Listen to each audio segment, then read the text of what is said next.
everyone to another week, another episode of the Focus TV. Octavia Wyatt here, Cardell Dudley Jr., Malik Miller, Wilson Tarbay Jr. This is Season 8, Episode 38. And it gets started, as always, with the Washington Mystics. Filling in for Ray today with this. So they've had a lot happen in the past week. If you guys have followed us along on Mystics Outlook already, you guys are already ahead of the game. That's it for those of you who haven't. Cardell mentioned leading up into last week how important this 4-game road trip was going to be for the Washington Mystics.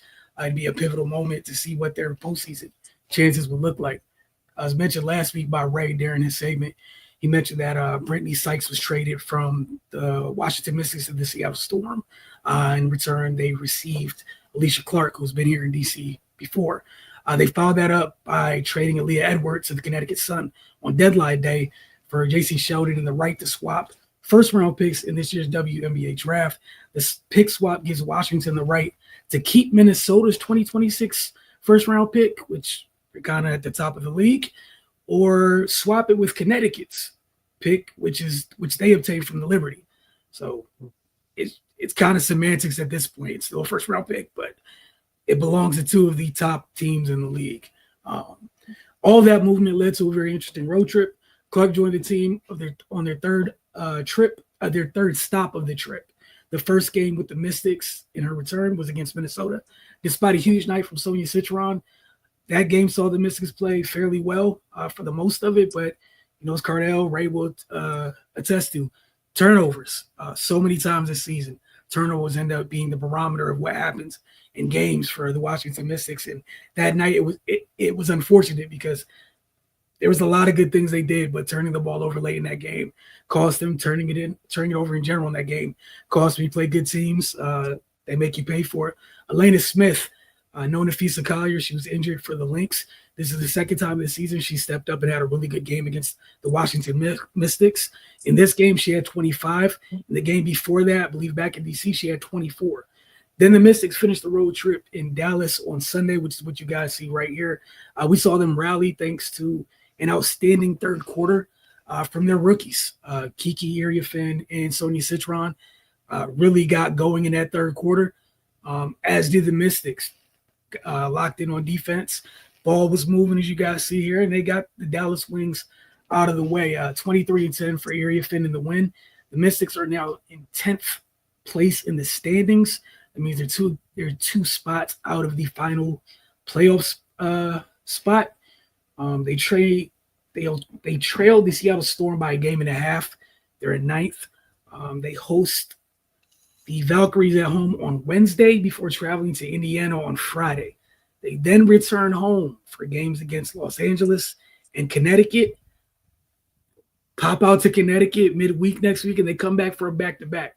So there's a big opportunity for them. The postseason aspirations are not over as of yet, but that said, they have to capitalize. If they don't, it's unfortunate, and that means they would have failed to take advantage of probably the last few that they have. I think 6 games out of the last 6 home games out of the last 13 games. Got to take advantage of it. Cardell's talked about this 30 years well. They've struggled on the road, so obviously you're going to want to, you're going to want to overcome the issues you have on the road. It'd go a long way if you took care of business at home, though, with these remaining 6. We'll see how that goes. Just for a reminder, those of you that already regularly follow Mystics Outlook, you guys already know where to find us. For those of you, if you only catch us here during the week, all you have to do is get over to our Roku channel, hit the Mystics Outlook tab, catch up with each and every in-depth breakdown and recap following games. So we'll see you guys several times this week. So Octavia, for the very first time, NFL segment, the floor is yours. I'm going to get out of here because I don't want to hear what wonderful way we're going to bring your team into the mix to start the year. I mean, it's only right. Like, I feel like, this is the first time we're really talking about football being played, since the Super Bowl happened and my team won the Super Bowl. But neither here nor there. We are officially in the preseason of the 2025-2026 season. I'm not going to go too crazy because, again, preseason, first game, as pretty much all of you guys know, there was not many starters that played. Some teams played a series or two, but most of it, of course, are going to be your 2s, 3s, and 4s. So I'll go over a little just what happened for in each game. So of course I'll start with the Super Bowl winning champion, Philadelphia Eagles, who did play against the Cincinnati Bengals. The Bengals were one team that, for the first time ever, really played some of their starters. It seems like I read a stat where they said Joe Burrow threw 10 times in this game. He's thrown 8 cumulative passes in the preseason his entire career. So luckily for them, he was able to get out, no injuries. Of course, we know that that has hampered them in the past, but of course, they're trying to work on getting a faster start. So, of course, these two teams, most backups. Probably the biggest thing that stood out for the Eagles in this game, of course, would be the play of Tanner McKee, who was the starting quarterback on Thursday night. He led Philly to 5 of 6 scores on his first 5 of 6 drives, capping with 4 touchdowns. Um, I mean, he's just had a really, really good game. I think that he's, of course, still riding a little bit of a high from the game last year. I believe it was when he got in against the Cowboys. He's been impressive. He's been in Philly for a while. A lot of people don't know that. He's been behind Marcus Mariota. He's been behind some of the twos that have backed up Kenny Pickett, that's backed up um, Jalen in the past. It looks like he's firmly cemented himself as a number 2 behind Jalen Hurts. On the other side of the ball, the Eagles defensive backs, the backups, kind of mixed reviews. As some of you may have heard, they did just sign Jacorian Bennett I think they traded him. They got traded from the Raiders. He did not play in this game, but it was clear why he was picked up. A lot of people were talking about that they thought that this might be a depth pick. But Keely Ringo and Adoree Jackson don't seem to be heavily favored. Of course, we're still early in the preseason. There's still time to work. It didn't help Keely Ringo's case that he had to guard Jamar Chase and got embarrassed pretty well in that first sequence. So they definitely have some work to do. Looking at who's going to start on the other side of Quinyon Mitchell. So definitely still some things to have to work out. Of course, injury note, they had a team practice as well. Landon Dickerson has a meniscus injury for his knee. It doesn't seem to be too serious. He's supposed to have a minor cleanup surgery, and they expect him to still be ready for week 1. Going on to the Commanders versus the Patriots. The Commanders lost to the Patriots 48-18. Again, I'm trying to give it a grain of salt. Of course, we know it's the Commanders and it's the Patriots and it's the preseason. I think both teams had different mindsets coming in. The Commanders, of course, I don't even think most of their ones even dressed. So we know that they didn't really play any or at all any of their starters. But it does still give you a little bit of pause just knowing that these other players are going to be behind those ones. And they pretty much were outplayed in all 3 phases of the game. It just did not look good at all. Like, I don't even want to go into each individual phase because it was just bad. But again, it's preseason. The Patriots, of course, coming into a season with, renewed hope. They have a new coach.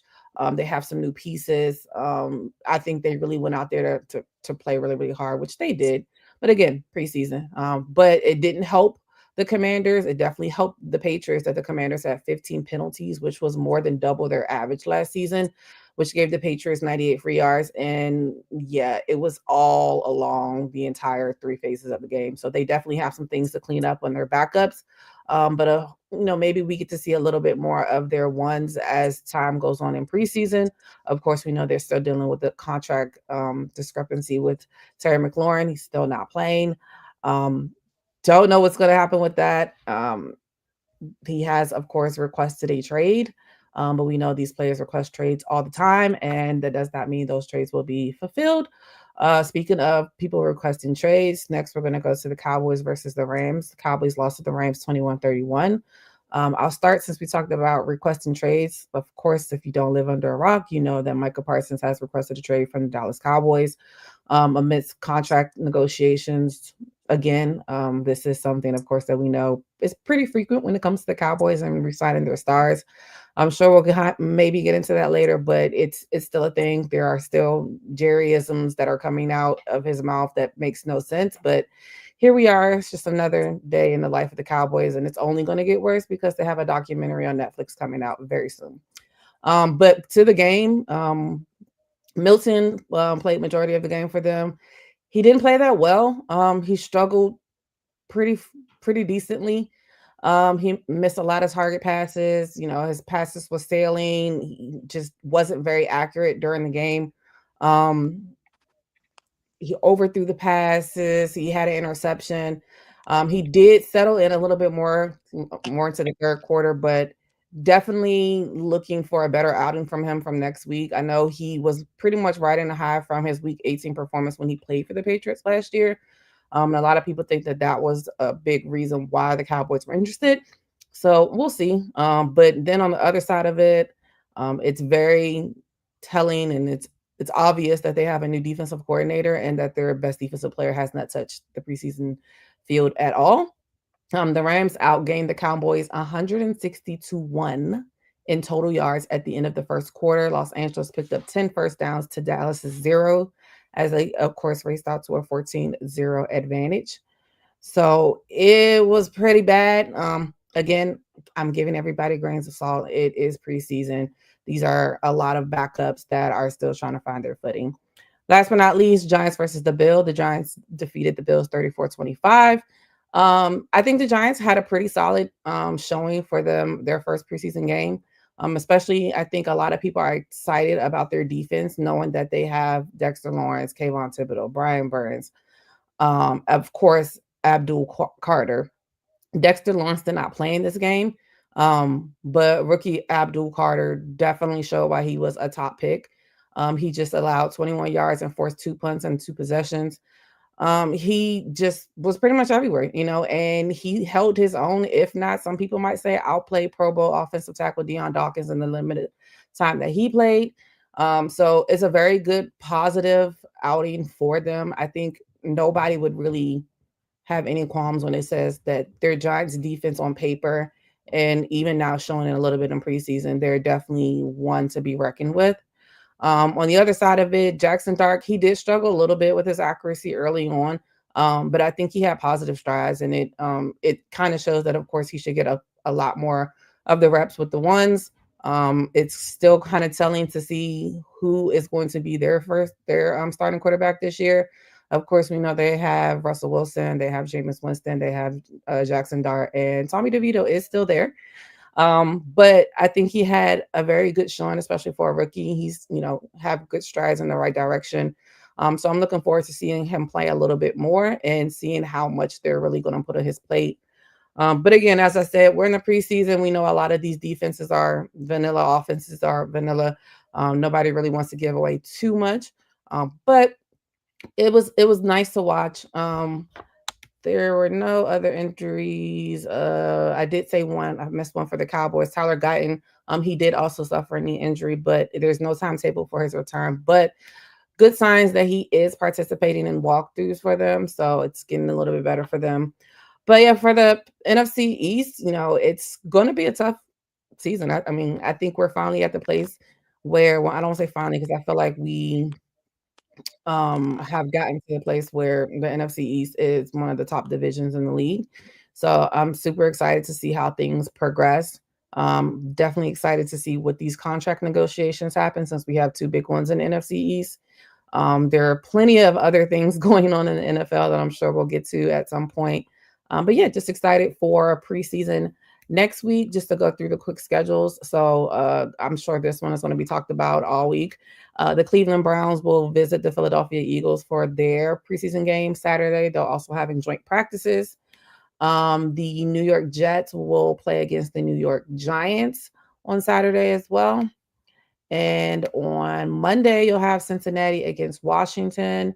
And also on Saturday, I skipped them. I'm sorry. Baltimore will play against Dallas. So we'll see how things go. But I'm excited. Preseason's here.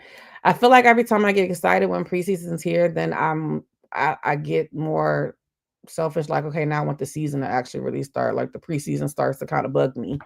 Like, okay, it's nice now. You guys played for fun, for fake, but now can we start for real? So I'm excited. As I've said before, I will be at Lincoln Financial Field on September 4th. So super excited. You're on mute. Yeah. God knew I was about to say something about the Eagles. So really, I'm going to say, Cardell, the floor is yours as we go to take it or leave it. Yeah, we're going to stay on the NFL side of things. Take it or leave it. Several Cowboys legends attended the premiere of the upcoming Netflix documentary series, America's Team, The Gambler and His Cowboys, which will dive into the franchise's dynasty and 3 Super Bowl victories in the 90s. As Dallas Stars reminisce on the glory days, it's not lost on them that they haven't won a Super Bowl in nearly 30 years and hold the NFC's longest conference championship game drought. 3-time Super Bowl champion Hall of Fame running back Emmitt Smith believes the onus for this drought falls on the players, not Cowboys owner Jerry Jones. Quote, well, Jerry never caught a pass. He never ran the ball. He damn sure didn't throw it, Emmitt said, being John Machota of the Athletic. At some point, players have got to take on ownership what they've been trained and what they've been taught to do. We had to do it. We won back-to-back Super Bowls, and then we lost our leader, Jimmy Johnson, who resigned in 1994, and we were in disarray for a year. But as a player and as the leadership of that ball club, we took it upon ourselves to say, this is what we're going to do. We don't care who's at the helm. My systems are still the same. My processes are still the same. We know how to work. We've been trained how to work. We were built from the ground up. That foundation never left. So therefore, we were able to go back and win our third.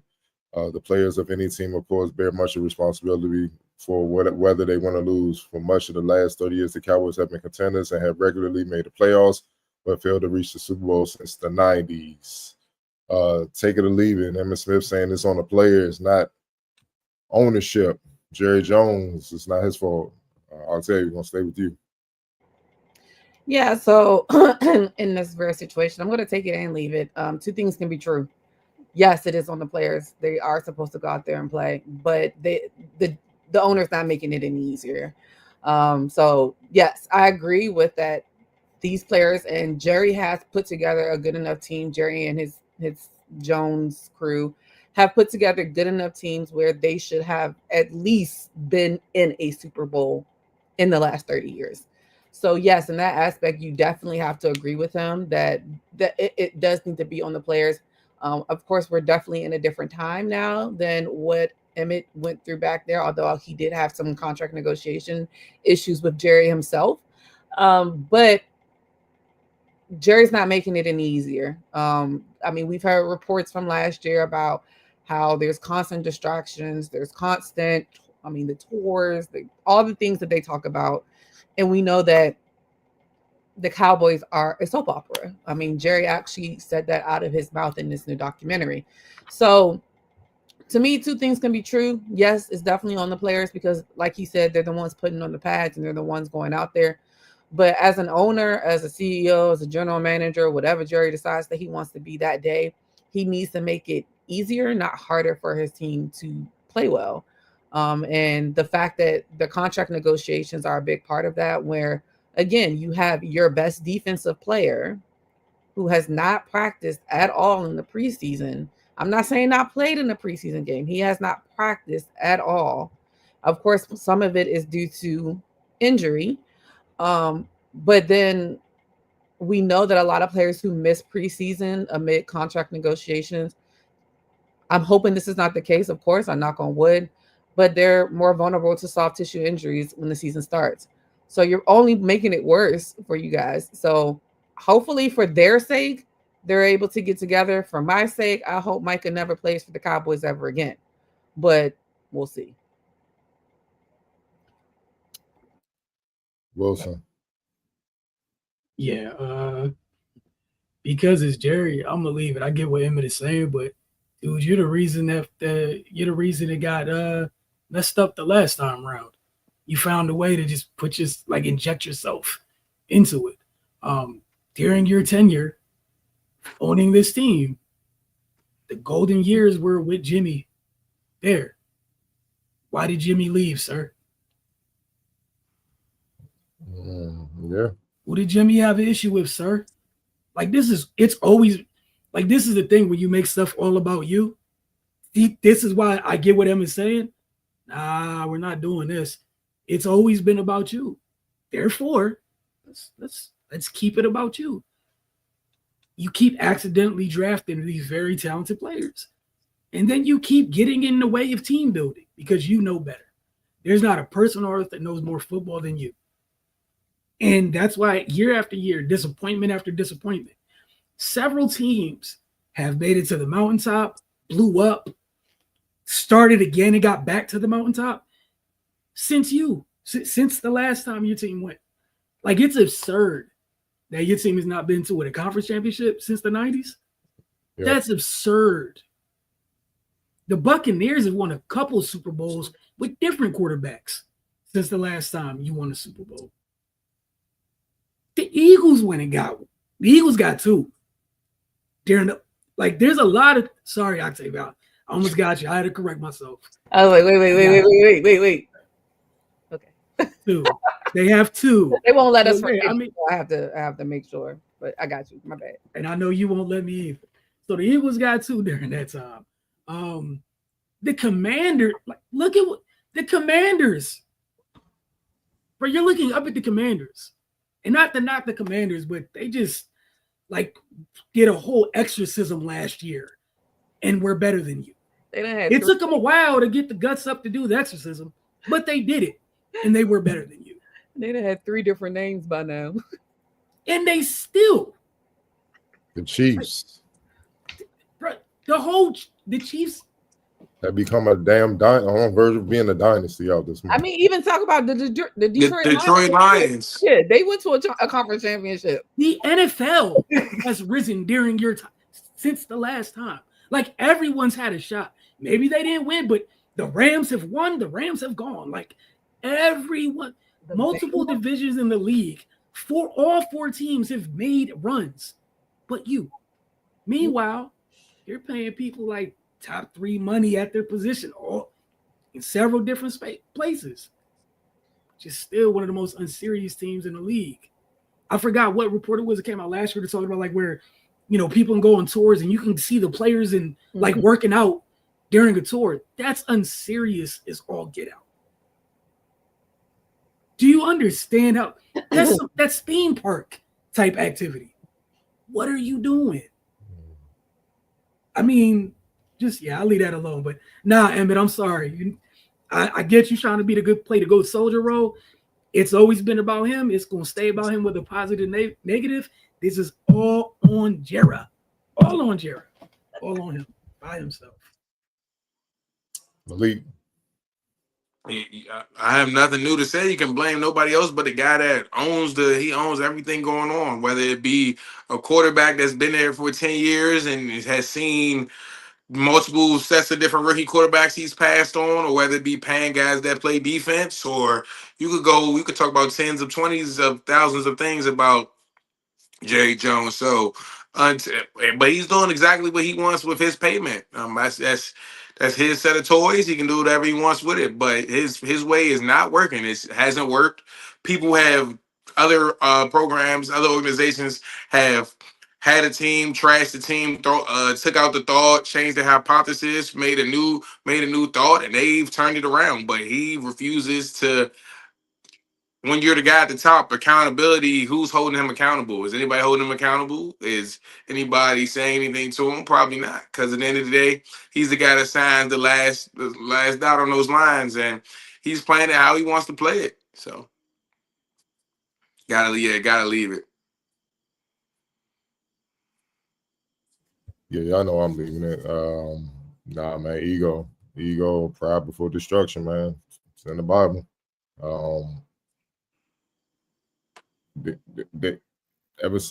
Until he makes things right with it seems like until he makes things right with Jimmy, it's not gonna happen, dog.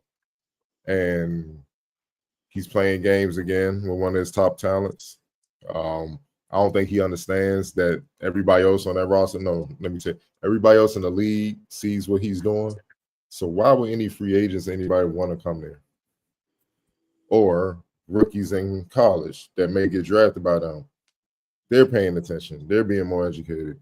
What makes you think that they won't put some fine writing in their contract to make sure they're covered when dealing with him, since it's all strictly business and stuff? Nah, Emmett, man. You know what it is, man. It's one constant. It's one constant. It's him.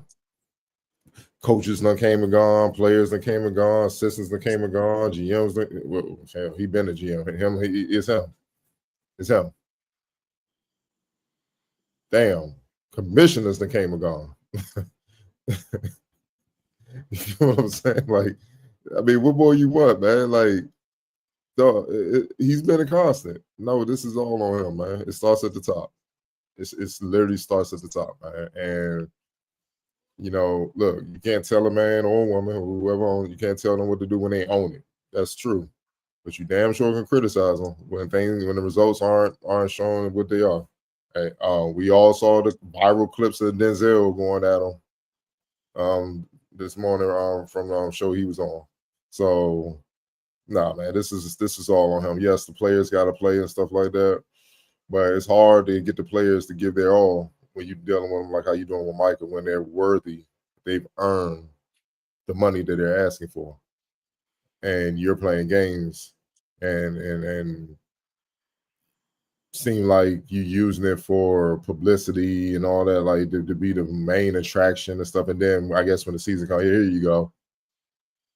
But you playing with people's livelihoods, you playing with people's, you know, emotions, feelings, and stuff like that.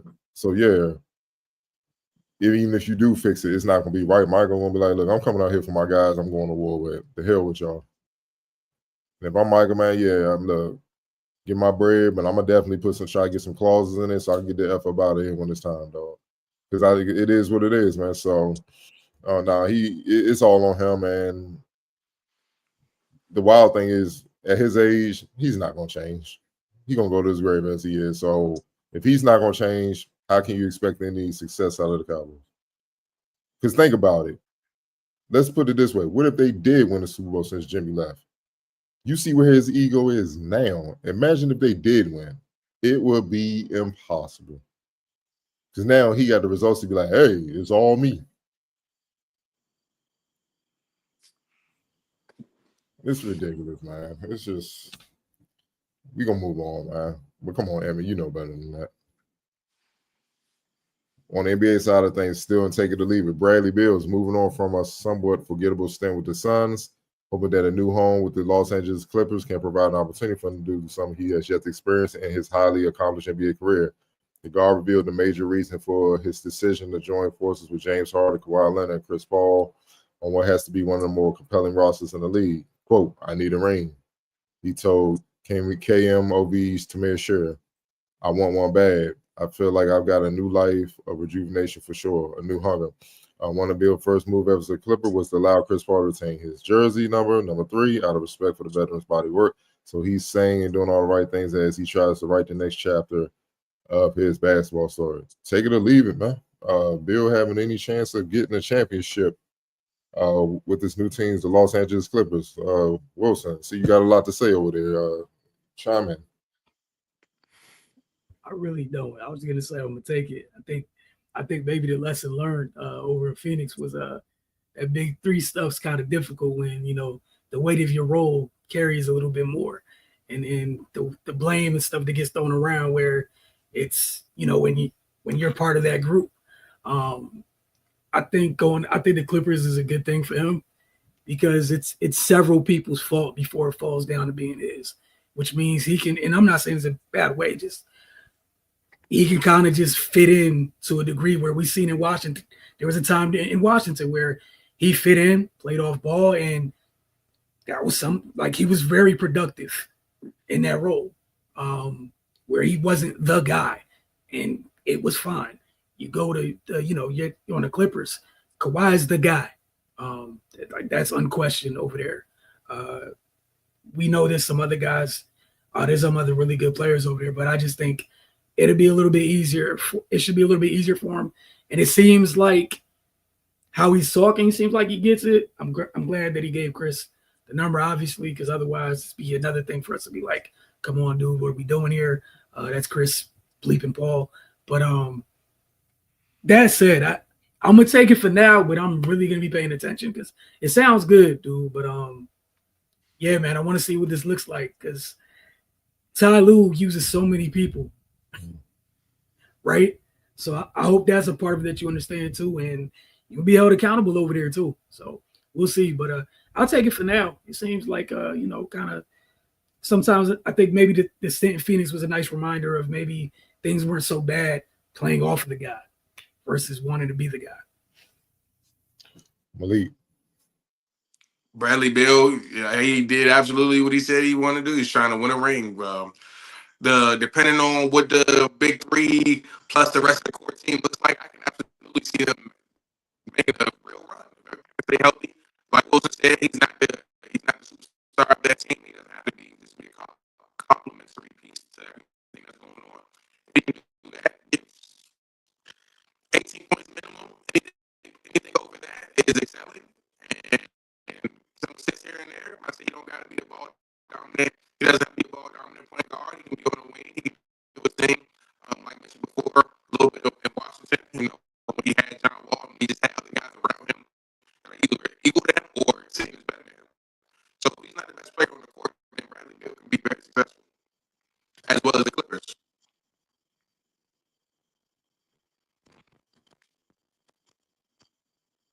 Octavian. So the question was, does he take it or leave it if he has a chance to win a championship? I'm going to leave it. One, I think I have to see him be healthy for a longer period of time than he has been. I don't think he's been healthy over the last couple of years. There was a lot of, I believe, I might be wrong on this. I can't remember if it was him or if it was somebody else. There was talks about, I need you to play defense like so-and-so or something like that. So it's like, I'm here for the talking behind it and the, saying all the right things, doing all the right things in that aspect. And I do agree with you, Wilson, that he's not going to be the first person that they're looking at if they start to fail. It's definitely going to start with Kawhi and it's going to go to James before it gets to him. But I gotta see it. I think the Clippers are good on paper, but they kind of long in the tooth a little bit. So we know what's in the West. Now granted, of course, they had a decent showing last year in the playoffs, but the West is about to get crazy. I mean, we talked about it not that long ago. Luka looks like a swimsuit model now, all of a sudden. We got Houston with KD out there. Like, there's a lot going on. So I'll believe it when I see it to that aspect. I don't personally think that he will get one with the Clippers, but I could be wrong. Yeah, I mean, it's good to hear those type of comments now. There's a lot of optimism at the start of the season always. Give it about 2 weeks, then reality sets in. And I'm not saying with them, I'm just talking about from experience around the league, like media days. You look around the league, everybody happy, man, I can't wait to get stopped and working hard and all that. Then in a couple of weeks, you be like, you ain't doing a damn thing this summer. You just rapping. You know what I'm saying? So, it's just one of them things you gotta prove it, man. And after the Phoenix run, man, he got a lot to prove. That's why I'm on a more of the side of I kind of believe him, because he can't duplicate what happened in Phoenix because that pretty much will honestly be his career. Not like, I'm not saying his career is in like people will remember him not being good, like doing this with you. I mean, like his career where teams may be cautious about signing him. The beautiful thing with the roster construction, yeah, they older and stuff, but they deep. So you don't expect them to go out there and play 40 minutes. I think he'll help. I think if he buys in on defense, because that's the one thing that's been up and down throughout his career. And like I said, key part of that is if the offense going to take care of itself. James Harden's a wizard. They're going to him and Bill in the backcourt are going to help each other a lot. James don't have to score like he used to. 35, 103. He don't have to score like he used to. Bill's still young enough to carry that load. We help Kawhi and all that, carry scoring load. And then Bill don't have to work as hard to get his points because James Harden is a wizard passing the rock. You know what I mean? So they're gonna help in that regard.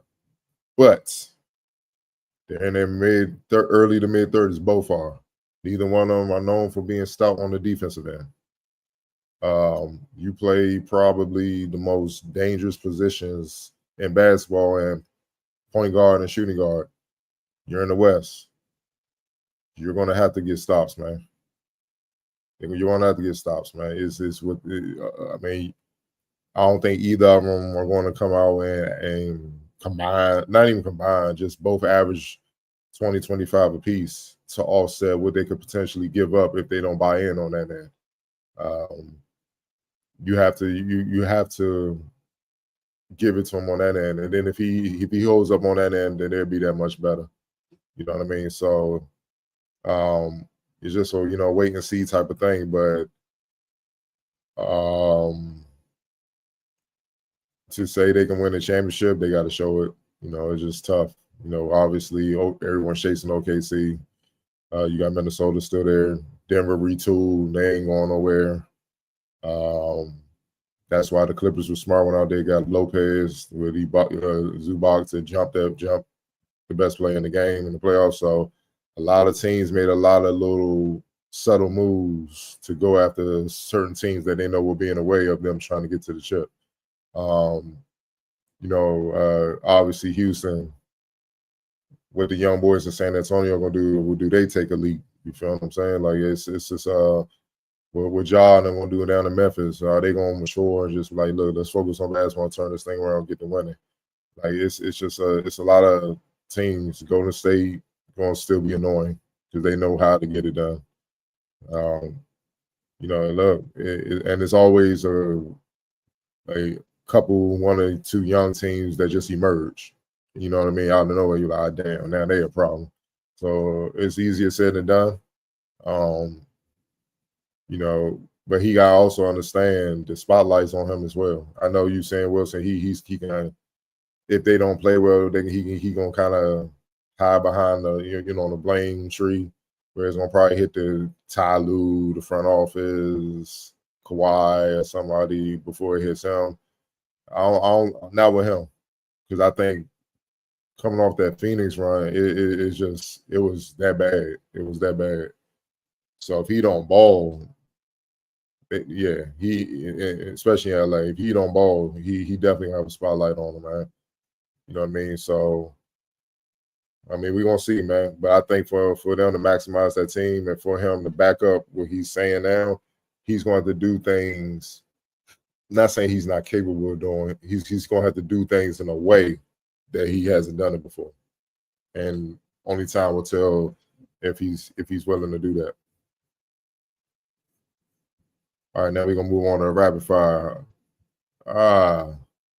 As Jalen Hurts has grown over his first 5 seasons as the Eagles quarterback, he's leaned on a number of mentors, from the GOAT Michael Jordan to Hall of Fame quarterback Peyton Manning. Manning shared recently on Pro Football Focus with Chris Collinsworth that Hurts regularly calls him with questions about various plays. One of several habits and qualities that impresses him about Hurts. Quote, he's played so well in both of the Super Bowls, but I like the way he goes about it. He calls me a lot and asks me a lot of questions, and he calls me with specific questions about certain plays. So he's a student of the game. Here's another example. He squats 600 pounds. He can run over guys. He can throw it a mile. But his appreciation of the cerebral part of the game is what's impressive to me, and how he's taking his game to the next level. I think the sky is the limit for this guy. Man, Octavia, Peyton Manning, stamp of approval, man. Searching out the OG knowledge, man. Your guy, man. Your thoughts on that? Agreed. Like, I don't know what else there is to say. He's, I don't know. Like, he's done everything that he's been asked to do. I think that this is the type of player he's always been. Maybe, in college it wasn't shown as much, even though some people will say it has been. But if you talk to any of his teammates, you watch any of of course, I'm an avid fan, so I see all the behind the scenes stuff and, all those type of things that I watch. So I would know it. But to the fair weather fan, or who's not specifically a fan of the Philadelphia Eagles or Jalen Hurts, they don't see the flash behind certain things. So when the flash doesn't show, they're just like, oh, it can't be that great. But I mean, this is not surprising, like you said, he's a Jordan player as well. I think they just had like a whole Jordan summit with Greece with MJ. He talks about how regularly he talks to him. Because granted, they might not be playing the same sport, but MJ's mind just as an athlete is just something to be, of course, studied and revered. So it doesn't surprise me that he's going after the people that have the knowledge. And to me, again, not trying to, hopefully I don't sound biased, even though sometimes I am. To me, he's only improved every year. There's he's been a full-time starter 4 or 5 years. He's been to the playoffs just about every year. He's gotten better every year. He's outplayed Mahomes in the Super Bowl. He lost the Super Bowl. He got back to the Super Bowl. He's on certain lists that some of these other quarterbacks or other players aren't on. Now, I am very cognizant of, I think that there are selective lists. I think people make lists to boost up who they want to make boost up in certain situations. So I definitely take those, the first player to ever do this, or only 8 players have ever done this. So I personally take those with a grain of salt, even though some of those you just can't deny because of the names that are on the list. But it doesn't surprise me as a fan of the team, and I've grown to be a fan of his. And yeah, I'm hopeful that, he stays healthy, he stays the same way. And I'm trying to have low expectations this year when it comes to us, but stuff like this, it just makes you smile that your quarterback does stuff like that. So yeah. No, don't be John Calipari with this. I hope we lose. So y'all can just leave us. No, don't do that. See, you playing games, see? I don't know, because like now all of a sudden everybody like the Rams is the best team, and then it's like it's a lot. So I just like, you know what? We're just gonna show up and we're just gonna play. That's all. Whatever happens may happen. That's all. Whatever happens may happen. Let the cards fall where they may. Wilson. We'll stop all that. You're the reigning champs. So the mountainside, it's y'all's until it's taken back. So all that niceties, you could throw that away. Jalen, again, son of a coach's kid, old way. In every single way, we've seen that. Obviously, maybe not for high school for everybody, but in college, the way he handles his business. Yeah, that's a coach's kid. Coach's kids are usually they're really about it up here mentally because their parents are usually on them about it. The mental part of it is kind of a big thing for him. He just happens to be one of those coaches' kids where there's some plus physical tools that came with it, right?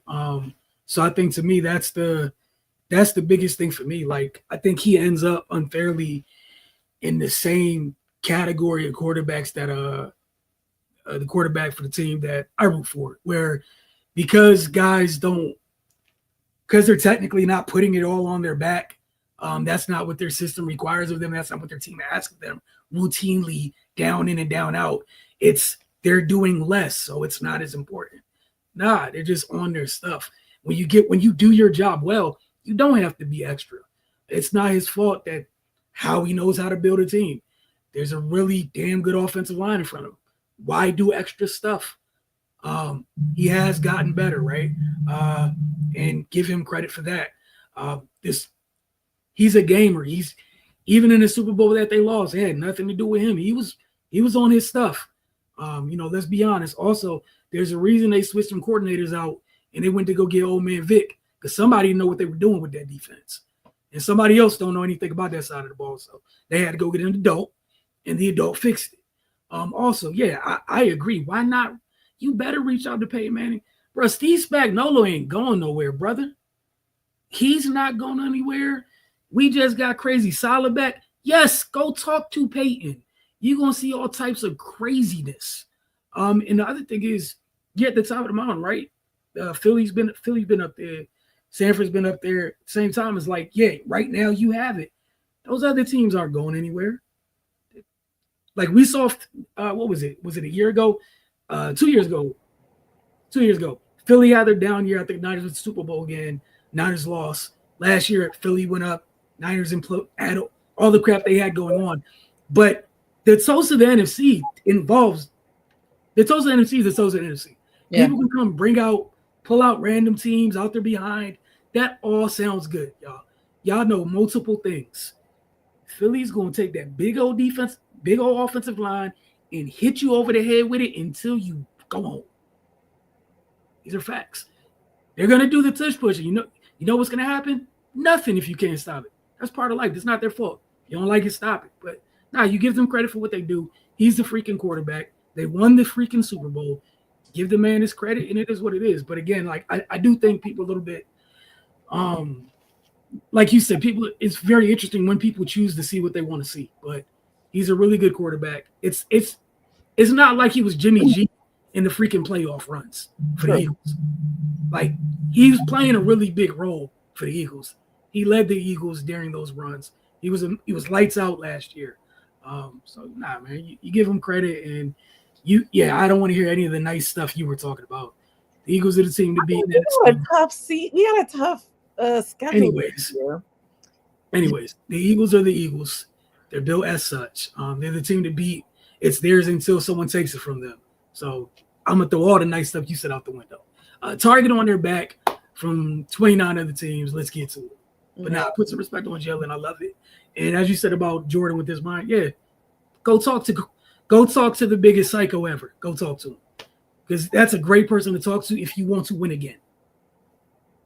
Don't just be here once. You know what I'm saying? So yeah, I mean, I've been rooting for Jalen Hurts since the college situation where he got mentioned with the national championship game. Where was it or whatever? And that was just, and then people, but he handled it like a pro. That shows you it was kind of a precursor to what he's shown throughout his career with Philadelphia, which is a tough city to play in. You know what I mean? So it shows you strong. He took it all in stride, and made it to the NFL. And I remember when he was drafted, he was not seen as being the quarterback to do the things that he has done. There were plenty of other guys in front of him, and it's not even close now. So, but for him to also, with what he's accomplished in his short career, to still be seeking the knowledge of OGs that have gotten it done and stuff like that, it just shows you the not just the drive he has, but the humility that he has that a lot of young players today don't really have. Look, man, he's trying to be up there. It's clear. He's trying to be up there. He's trying to be mentioned with the Brady's, the Mannings, the Montanas. He's trying to be in that mix. You know what I mean? And obviously, y'all know how I feel about black quarterbacks. I root for all black quarterbacks because of the historical mistreatment that they've had since the beginning, man. Forced to change positions, not being paid. They don't build nothing around them. Question their intelligence. Talking about they can't process the game, right? And the new wave just making them look crazy, and we need more and more to keep making them look crazy and just shut down that myth once and for all. And he's doing it, man. So, man, it's not really much to say about Jalen. I like the fact with all the BS that's been going on, social media, with his name involved, not necessarily with something he's done, but just with his name involved. He taking the Jordan approach. He ain't even saying nothing. He just only y'all see me on Sundays and Mondays, and we keep it moving. You know what I'm saying? Simple as that. So, yeah, I'm definitely rooting for him, except when he plays my Broncos. Then he got to play like trash. I got to see. Those watching the Aces take down the Sun on Sunday night. Well, we treated WNBA history. Las Vegas superstar AJ Wilson went off for a huge night with 32 points and 20 rebounds. The pair with 5 assists and 2 steals. The performance is the first of its kind in league history.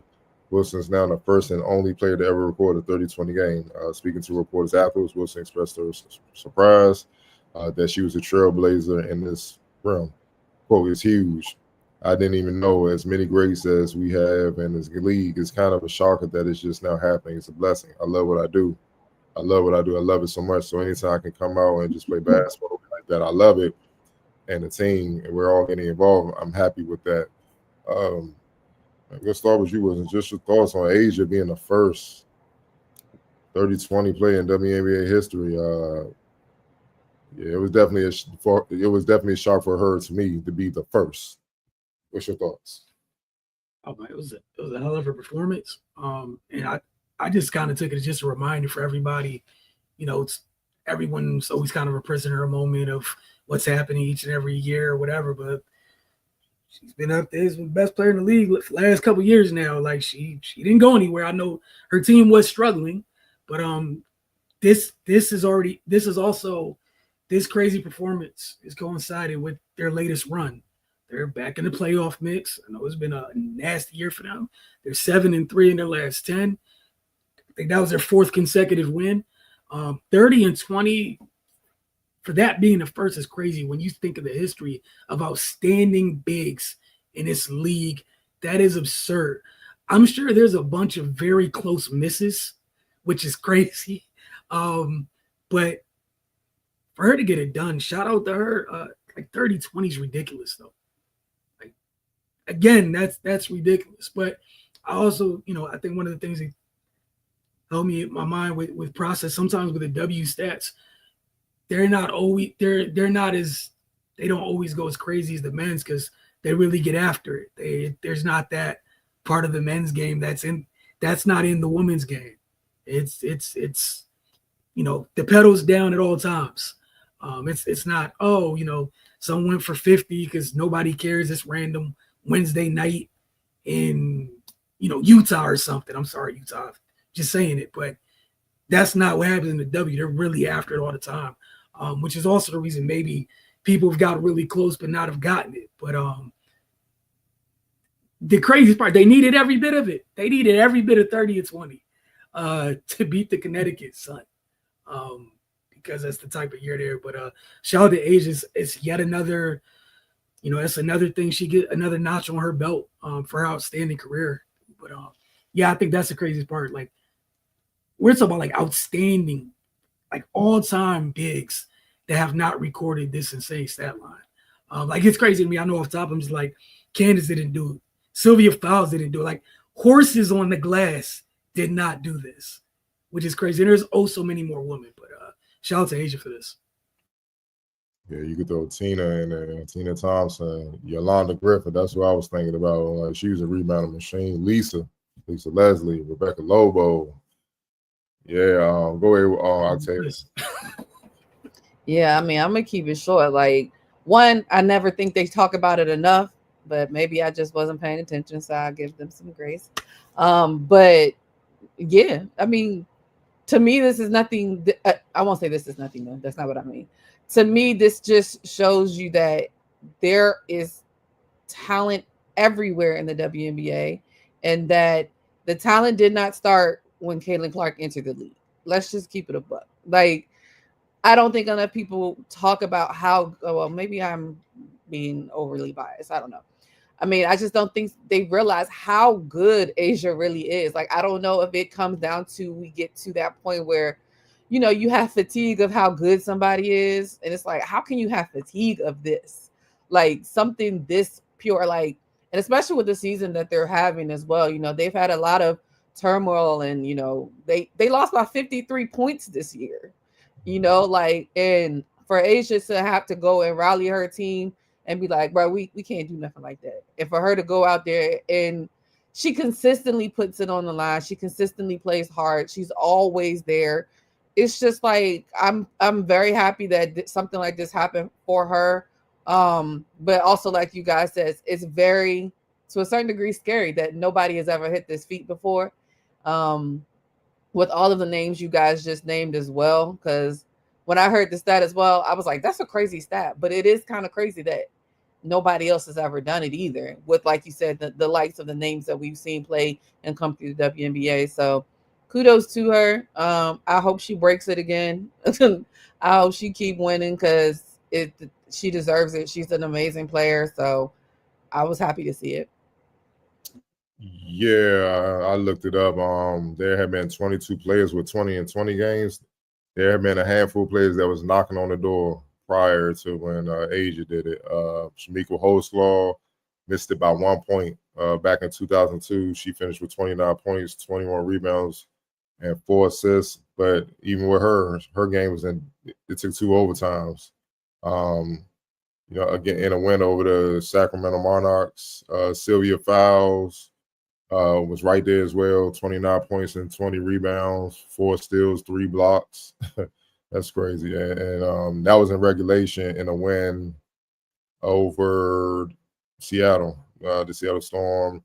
Then you got Tina Charles and Candace Parker. They both had 27 points and 20 rebounds. Candace had that in 2013. Tina had that in 2010. Ironically, both of them lost that game. That's crazy. Lisa Leslie, we just brought her up. She's 6 on the list, 24 points, 21 rebounds, 8 assists back in 2002 in a win. And Sylvia Fowles again, 24 points, 22 rebounds. Asia, Lauren Jackson. I mean, killers. Jonquil Jones had a 23-21 game back in 2017. Like, it's some players that have been knocking on the door for quite some time, but they just can't get over that 30-point mark. So, it's just crazy, man. You know that she's the first, because when you think of, you like, somebody had to get it at least once. You know what I'm saying, in their history, but now we can't say that anymore. So now, who's gonna get the 35 and who get the 30 and 30 game? Who gonna get that? Who gonna get that Moses Malone, Kevin Love game? You know what I'm saying? So we're gonna see how that go. One more question. Well, news/question. Then we're gonna get up out of here. Babatunde Alaudaton. Hopefully I ain't butcher his name. No more high school basketball player in the ESPN class of 2027 is reclassifying to the class of 2026 and will graduate this spring from Blake High School in Maryland. Still just 16 years old. He's following the footsteps of top prospects such as AJ DeMassa and Cooper Flagg, who reclassified the strong showings in summer play. A lot of the time won't be 17 until December. And much like Flagg's timeline, when he reclassified to the class of 2024, when the new rankings are updated, expect him to be in the top 10 prospects in the class, so the 2026 class. Well, first and foremost, I'm ahead of schedule academically and will graduate next year. Most of my life, I have played up in age, and after playing in the 17U division for Team Durant, I felt comfortable. I've gained 20 pounds over the last year, and it never felt like I was playing up. Lastly, I'm staying and graduating from Blake High School. It is a great environment, and I have a lot of support. The 6'9" with the 6'11" wingspan, now for sustaining reach, added 20 pounds over the past year, and recently started for Team Durant's 17U squad. Matter of fact, he's getting comparisons to Kevin Durant for obvious reasons, man. So, just your thoughts. Octavia, gonna start with you. Your thoughts on him reclassifying the 2026? Obviously, eyeing the First of all, you got to start off with I'm ahead of my studies, because baby, that's what's up. That's always a given. So, congratulations to him to even have the opportunity to do it by being ahead in his studies. But yeah, do what you got to do. Like, we're at that point where, like I said, to me, if he's ahead in his studies, that's the big point behind it. If you're evolving more and you have the opportunity, go for it. And it seems like he does. And then, like you said, playing for an organization like Team Durant, knowing that Kevin is involved and those things, like, sky's the limit for it. So I'm all for it. I'm excited to see it happen. I'm excited to see, I might be wrong in this. Y'all can correct me, because I'm not that well versed completely in high school basketball right now. If he's going to go to college, or if he's going to, go the other route that some of them have gone, maybe the Ignite League, the G League, Ignite and stuff like that. But I'm excited to see it, especially anytime it's anybody from the area. So kudos to him. Yeah, the Ignite is over. That's not even part of the G League. They stopped that. See, they stopped that last year. So I think the next stars in the NBA is still going on. I got to check. I think if you want to go route, but I doubt it. I think he's just gonna go to college, get that NIL money. Oh yeah, duh. And just take it from there, depending on how he played there, man. But yeah, he's on the fast track. But go ahead, Wilson. I'll share my thoughts after you. Octavia says, shout out to getting your studies knocked out first and foremost. Have that. Well, that's not even an issue. That's great. Mm-hmm. Yeah, I'm just anxious to see what college he chooses, man. And obviously, like AJ and Cooper, I don't expect to see him in college for too long. If everything's on track. And how about that, Cardell? People reclassifying to not go backwards. You know, like how about that? That's different. Reclassifying so you can leave early instead of reclassifying to pick on people. I'm sorry, reclassifying the other way. Like, how about that? That is refreshing for me. I'll just be old man yelling at clouds. But nah, man, come on now, man. You know, it's all the times when sometimes players get, you know, comps to other, you know, the great players or whatever, and sometimes it's unfair.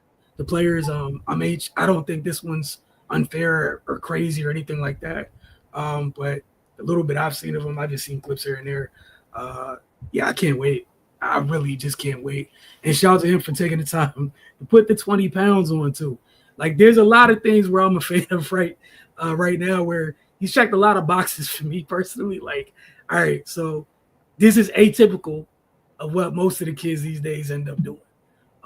Like you said, like Cooper reclassifying so he can get to where he wants to go quicker.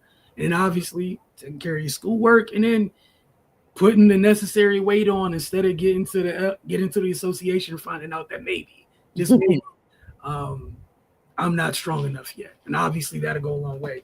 And to that you know, the 1 year stop in college, if that's what it's going to be. But now shout out to him. I'm looking forward to it.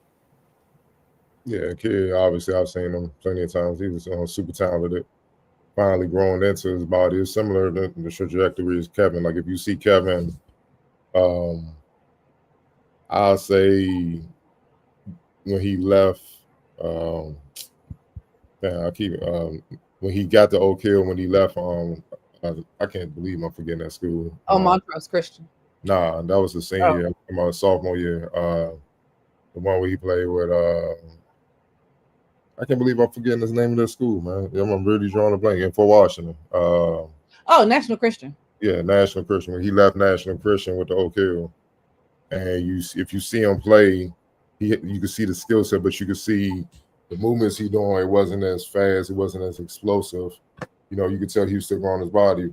But then fast forward a few months, you saw him at Montrose. You saw him being number 2 player in the country and all that, and you saw him starting to become what he's become. As you know, it's Kevin Durant. You saw him, and that's what you starting to see with this kid: more fluid, stronger on the drives, more agile, more explosive, quicker with his shiftiness, with his movements and stuff like that. I'm not mad at it at all, man. Like, why waste time in high school beating up on kids and stuff like that? Like, nah, if you could do it, leave early. You know what I'm saying? Like, you know, it's funny you mentioned that, Wilson. That's how we grew up. Like, if you that dude, like, we went to the challenge was playing with grown men because they would not put you on the court if you could not help them win. So that was like something for you to look at, to be like, you know what, I'm good. Like, I'm getting better, because they will send you back to the little kid court if you wasn't ready. If you can't play with grown men in your neighborhood, what does that say? You're not there yet. You're not a college player yet. You feel what I'm saying? So we sought more advanced ways of getting better than what the generations, this new generation seem to be on our type of time. But before that, man, reclassing multiple times and stuff like that. Like, I mean, you don't get respect for that. Like, we was 17, 18 as freshmen. Man, that's a junior in high school the last 10 years or 5 or 10 years, dog. Like, that's crazy. You going to college as a freshman, you 19, 20. I mean, you ain't getting no props for that. You should, and you still not, and most of them still didn't care. You see what I'm saying? So what was the benefit? You know what I mean? So I applaud this kid for wanting to challenge himself, get there early and get to work, man, because he definitely got the tools, the size, the athleticism, scoring ability. Obviously, with that size and that wingspan, the way he can move. You know what I always say: if you can move on offense, your ass can move on defense. He can be a box on that end too. So his potential is clear as day, man. If anybody can't see that, then they just Ray Charles, Stevie Wonder, or they just hating. They don't want to see it, man. So for him, it's just continuing to develop and pick the right program, because all programs are not created equal. People get enamored with the name, but don't get enamored with the name no more, especially when the money's the same. You know, for his type of prospects, when being a top 10 player, the money gonna be the same for the most part. You gotta go to a program that's gonna push you to get better and help you prepare for where we know he's trying to get to, the NBA. And every program can't do that. You know what I'm saying? They gotta identify your weaknesses and challenge you on those weaknesses and put you in a position where you can succeed and show that those are no longer weaknesses as you go along. Remember when Cooper Flag at Duke, playmaking was kind of shaky, handle was kind of shaky early in the season. You get the tournament, they putting the ball in his hands as a point forward. Now you hearing Jason Kidd like, yo, I might have him run point a little bit. That's a testament to that program, Shire, and what they're doing as they made weaknesses in that kid strengths. That's what you want to see over the course of a year with players. I'm a big player development guy, man. So when I see players highly touted start the season one way, I'm like, cool, you got a few months. Then at the end of the season, conference tournament time, NCAA tournament time, and they still have those weaknesses. I'm like, what y'all been doing the last few months? And that's an indictment of the coaching staff, man. And again, that's the tale, man. You gotta pick the right school and the right fit for him, not just the one that's gonna allow him to play and try to put up numbers, because that to me that's counterproductive as well, man. Because let's say you do that, you get away with everything, you're not really getting better and stuff. You just putting up numbers, that's cool. But then when you get to the league, all that will get exposed. They're gonna be like, what the hell we drive? And now you behind the A ball when you can go there and you can hit the ground running, similar like Carmelo Anthony when he went to Syracuse. They built him up, got him physically right, got his jumper better. Moves were crisp and all that. We saw the run he had at Syracuse, got drafted by Denver, hit the ground running. To me, should have won Rookie of the Year because they improved and they got to the playoffs. You know what I'm saying? That's the type of path these guys of his caliber that's in the top 10 should be trying to get. And you have to do your research and understand which schools can provide that. You know what I mean? And which coaching staffs have proven they can do that, man. And that's going to be key, man. So looking forward to seeing what he do. Yeah, definitely, man. If y'all can check him out in person, do it before it gets more expensive. Sure. Appreciate you guys tuning in this week. As always, get over to our Roku channel. If you got a Roku television device, all you got to do is go to the search box, type in the Focus TV, double tap OK, and you will have add our channel to your device. We appreciate you guys. This is Outlook, folks. We'll see you several more times this week as they get into these last 13 games. For Octavia, Cardo, and myself, y'all have a great week.